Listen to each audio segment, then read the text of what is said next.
ওঙ্কার বাংলায় আপনাদের স্বাগত। সঙ্গে আমি সুপর্ণা। আসছি বিস্তারিত খবরে। ভয়াবহ ঘটনা ঘটল উত্তরবঙ্গ মেডিকেল কলেজ ও হাসপাতালে। এই হাসপাতালের করিডোরে থাকা এক অজ্ঞাত পরিচয় মৃত ব্যক্তির পা খুবলে খেল কুকুর। ঘটনাস্থলে পড়ে রয়েছে দেহের ক্ষতবিক্ষত অংশ ও রক্ত। সকালে সাফাই কর্মীরা মৃতদেহ দেখেই খবর দেয় কর্তৃপক্ষকে। এরপর মৃতদেহ সরিয়ে ফেলা হয় বলেই জানা গিয়েছে।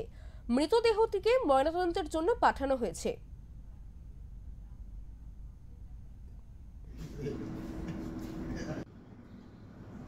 অভিযোগকারী তো লাগবে।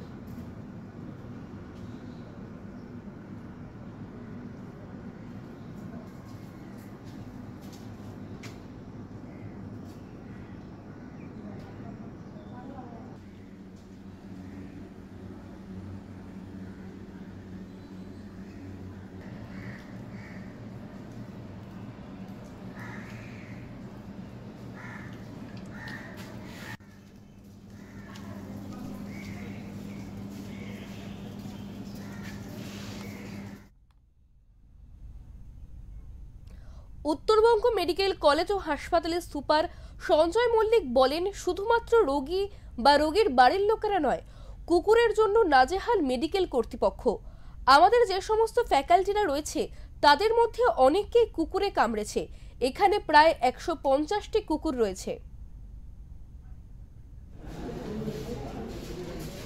কুকুরের প্রবলেমটা এখানে অনেক বেশি। এটা যেটা বললেন সেটা তো হয়ে গেল জনগণের দিক। অ্যাজ এ এমএসবিপি প্রিন্সিপাল আমার বক্তব্য আছে, এখানে ছাত্ররা বারবার করে কমপ্লেন করেছে, যারা পিজিটি আছে নাইট ডিউটি দেওয়ার সময় এখানে তারা যেতে পারে না, কুকুর তাড়া করে। অনেক ফ্যাকাল্টিকে আমাদের এখানে কুকুরে কামড়েছে। এই কুকুর নিয়ে আমরা অনেকবার অনেক জায়গায় মিটিং করেছি। ইভেন যে deputy director animal resource and development department, তাদের কাছে প্রচুরবার গেছি। মিউনিসিপ্যালিটিতে এটা নিয়ে মিটিং হয়েছে, কিন্তু আলটিমেটলি কুকুরের কিন্তু সুরাও হয়নি। এখানে 150টা মতো কুকুর আছে এবং সেই কুকুরগুলো লালিত পালিত 2-3টে কারণে হচ্ছে। কেননা এখানে যে পেশেন্ট পার্টিরা আছে তারাও অনেক সময় খাবার দেন, পেশেন্টরাও নিজেরা উচ্ছিষ্ট খাবার চারিদিকে ছড়িয়ে ফেলে দেয়। তার ফলে কিন্তু একটা ফুড সোর্স হয়ে যাওয়ার পরে কিন্তু কুকুরটা চলে আসছে।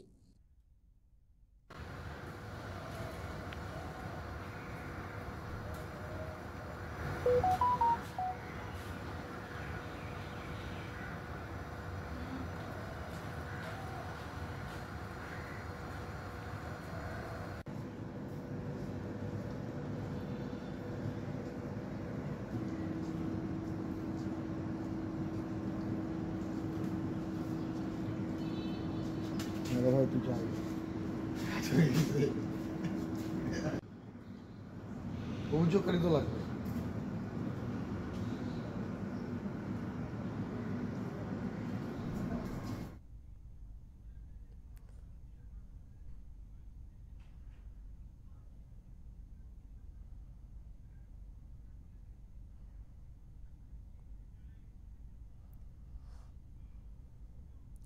এই প্রসঙ্গে আমরা কথা বলে নেব আমাদের প্রতিনিধি অরূপ পোদ্দারের সাথে।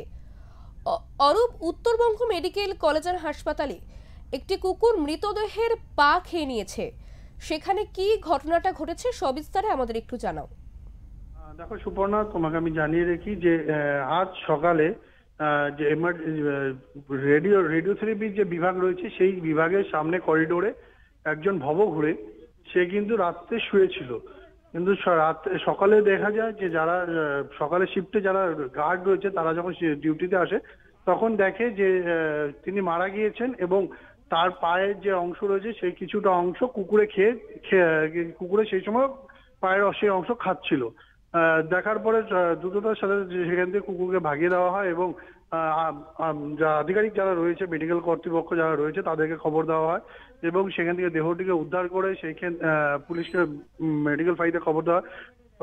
ফাঁড়ি থেকে পুলিশ আসে, পুলিশ আসার পরে সেই দেহ সেখান থেকে উদ্ধার করে এবং মর্গে পাঠিয়ে দেওয়া হয়। সেই সময় পরবর্তীতে আমরা এই বিষয় নিয়ে যখন উত্তরবঙ্গ মেডিকেল কলেজের সুপার তার সাথে যখন কথা বলি, তিনি বলেন যে শুধুমাত্র মানুষই নয়, মেডিকেল কলেজে যারা আধিকারিক রয়েছে এবং যারা ডাক্তার রয়েছে তারাও এই কুকুরের সমস্যা নিয়ে তারা কিন্তু সমস্যায় রয়েছে।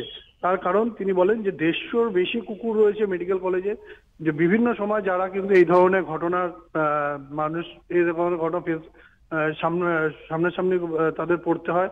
রাতে যারা ডিউটিতে যাচ্ছে ডাক্তারদের মাঝে মাঝে কামড়াচ্ছে, এই ধরনের বিভিন্ন ঘটনা তাদের সামনে যেমন এসেছে। পুলিশের পক্ষ থেকে আরো জানানো হয়েছে, মেডিকেল কর্তৃপক্ষ যেমন পুলিশকে জানিয়েছে তেমনি কিন্তু বিভিন্ন যে দপ্তর রয়েছে সেই দপ্তরেও কিন্তু যে এই সমস্যার কথা তারা জানিয়েছে, কিন্তু কোনো সমাধান এখন পর্যন্ত হয়ে ওঠেনি। আজ সুপার কিন্তু তিনি এই কথাই বলেছে যে কুকুর রয়েছে, এই ধরনের সমস্যাও হচ্ছে বারবার, কিন্তু কোনো ধরনের সমস্যার সমাধান কিন্তু এখন পর্যন্ত তাদের কাছে নেই। সুপর্ণা, তোমাকে অনেক ধন্যবাদ অরূপ।